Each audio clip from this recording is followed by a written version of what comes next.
Assalamualaikum warahmatullahi wabarakatuh. Selamat pagi, salam sejahtera untuk kita semua. Jumpa lagi dengan saya, Juniman Siralahi, di channel YouTube Education, salah satu channel edukasi tentang teknik sipil. Di video kali ini, kita akan membahas tentang defleksi balok sederhana dengan beban terpusat tidak simetris. Jangan lupa subscribe video ini untuk dapat mengikuti update video terbaru. Terima kasih. Baik, kita bahas defleksi balok sederhana dengan beban terpusat tidak simetris, metode luas momen. Jika diketahui suatu balok dengan beban terpusat tetapi tidak simetris, maka langkah penyelesaian yang dapat kita lakukan dalam hal mencari sudut kemiringan defleksi atau theta di tumpuan A dan di tumpuan B, serta defleksi di titik C di mana beban B bekerja. Langkah pertama yang kita lakukan adalah menghitung dan melukis diagram momen lentur ya, di sepanjang balok. Dalam hal ini, sebagaimana sudah kita bahas di statika, untuk kita cari dulu reaksi di A, di tumpuan A, dan reaksi di tumpuan B. Kemudian nanti kita cari momen lentur dan sekaligus kita lukiskan diagramnya sebagai berikut. Jadi seperti yang Anda lihat, momen yang bekerja di tumpuan A dan B itu 0, dan di titik C itu diperoleh P kali A kali B per LEI, jadi PA B per LEI. Dan diagram momen itu bisa kita lukiskan seperti pada gambar ini.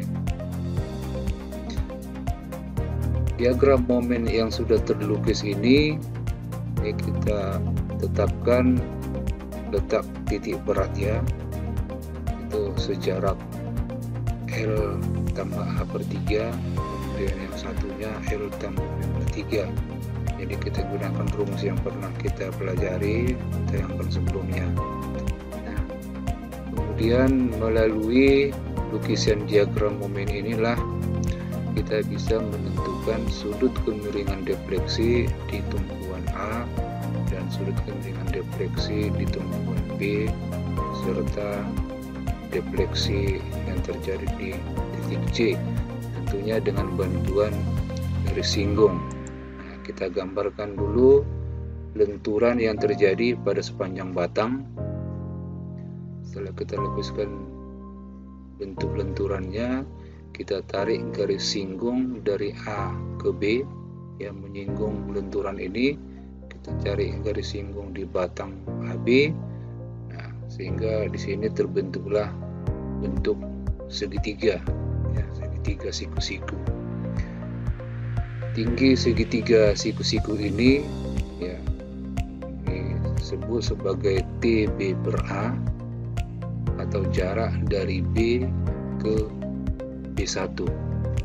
Kemudian berdasarkan segitiga ini juga bisa kita lihat tinggi C1 ya, di titik C1, dan dari C1 atau C1C2 juga bisa kita temukan TC per A, sehingga jika tinggi segitiga ini nantinya dikurangi dengan TC per A akan diperoleh delta C. Jadi demikian proses penyelesaiannya. Kita coba mulai menghitung berapa tinggi TB per A. Untuk mengetahui tinggi TB per A, untuk kita hitung dulu luas diagram momen reduksi total. Kita hitung luasnya ini dengan tingginya BAB per LEI. Ini rumusnya adalah setengah alas kali tinggi, sehingga nanti diperoleh BAB per 2EI. Selanjutnya kita dapatkan B1B atau TB per A itu dengan menggunakan bantuan teori luas momen kedua, yaitu luas diagram momen total ini dari A ke B dikalikan jarak titik berat terhadap titik B. Jadi teori luas momen kedua menyebutkan bahwa lendutan itu tidak lain adalah luas diagram momen reduksi dikali jarak terhadap titik tinjauan. Nah, itu dia tadi.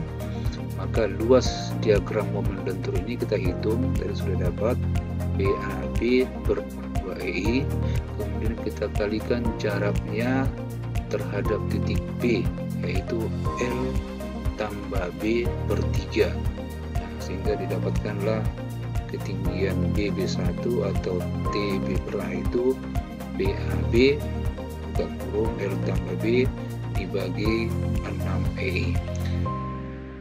Selanjutnya kita bisa dapatkan sudut kemiringan defleksi di tumpuan A itu dengan bantuan rumus tangensial. Kita tahu bahwa rumus tangen adalah sisi di depan sudut dibagi dengan sisi dekat sudut, sehingga theta A sama dengan TB per A, ini tinggi ini, dibagi dengan sisi dekat sudut yaitu L, sehingga diperolehlah hasilnya PAB dikali L tambah B per 6 LEI. Inilah theta A. Langkah berikutnya kita cari jarak CC1. CC1. Karena sudut sudah diperoleh, maka tinggal mengalihkan saja theta A dikali A. Nah, itu kan berasal dari rumus sisi di depan sudut dibagi sisi dekat sudut, itu theta A. Karena theta A-nya sudah diketahui, maka bisa langsung digunakan C1 sama dengan theta A dikali A.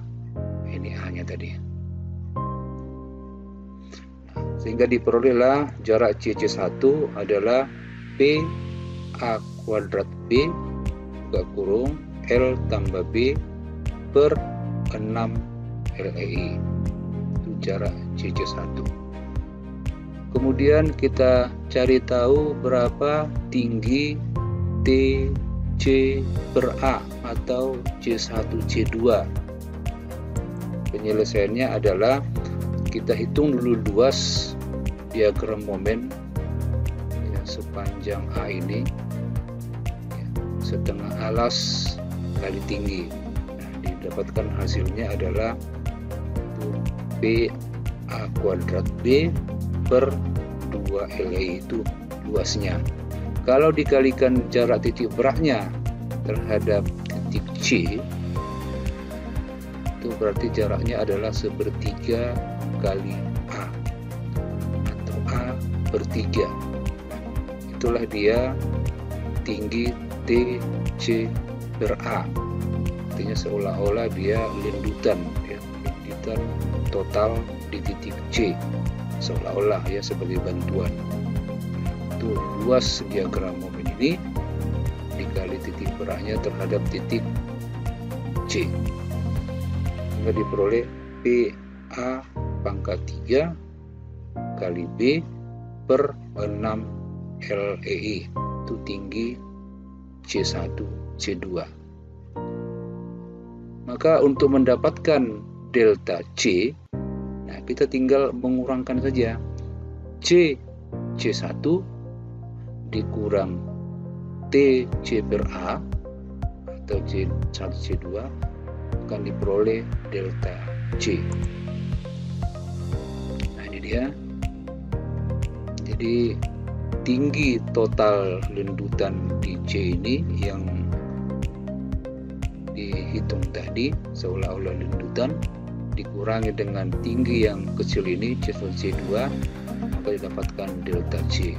Kita masukkan angkanya delta C PA kuadrat B kali L tambah B itu dibagi 6I dikurang PA pangkat 3B per 6 LI ya, itu tadi yang ketinggian yang kecil ini kurangnya, maka diperolehlah angkanya adalah PA kuadrat B kuadrat per 3 LI. Jadi PA kuadrat B kuadrat per 3 LI. Jadi itulah hasil yang diperoleh setelah disederhanakan di sini, maka didapatkanlah angka tersebut. Untuk mengetahui besar sudut kemiringan theta B atau di tumpuan B, itu dapat dilakukan dengan membuat garis singgung dari B ke A. Jadi kebalikan dari ini, dari B ke A, sehingga nanti diperoleh tinggi A1A atau TA per B. Nanti diketahui tingginya ini. Nah, untuk mengetahui tinggi ini tentu dicari dulu luasan seperti ini tadi, luas total, lalu dari titik beratnya dikalikan terhadap titik A. Kalau yang tadi untuk mencari theta A tadi, cara yang kita gunakan adalah dari titik beratnya terhadap titik B. Nah, kalau sekarang jarak titik beratnya dari titik berat ini menuju ke A, sehingga hasilnya adalah luas diagram total. Diagram total ini adalah setengah alas kali tinggi, yaitu PAB per 2I, kemudian dikalikan jaraknya terhadap titik A, L tambah A per 3, jadi L tambah A per 3, maka diperoleh PAB L tambah A per 6I, itu ketinggian ini PA per B. Dengan bantuan tangensial, nah itu tadi, maka sisi di depan sudut dibagi dengan sisi dekat sudut, maka didapatkan theta B. Jadi theta B sama dengan TA per B dibagi L, ini uraiannya, maka diperoleh PAB L tambah A per 6 LI. Ya, saya pikir demikian saja untuk materi pada pertemuan kali ini. Mudah-mudahan bisa dipahami dari apa yang sudah kita bahas tadi. Demikian saja, terima kasih.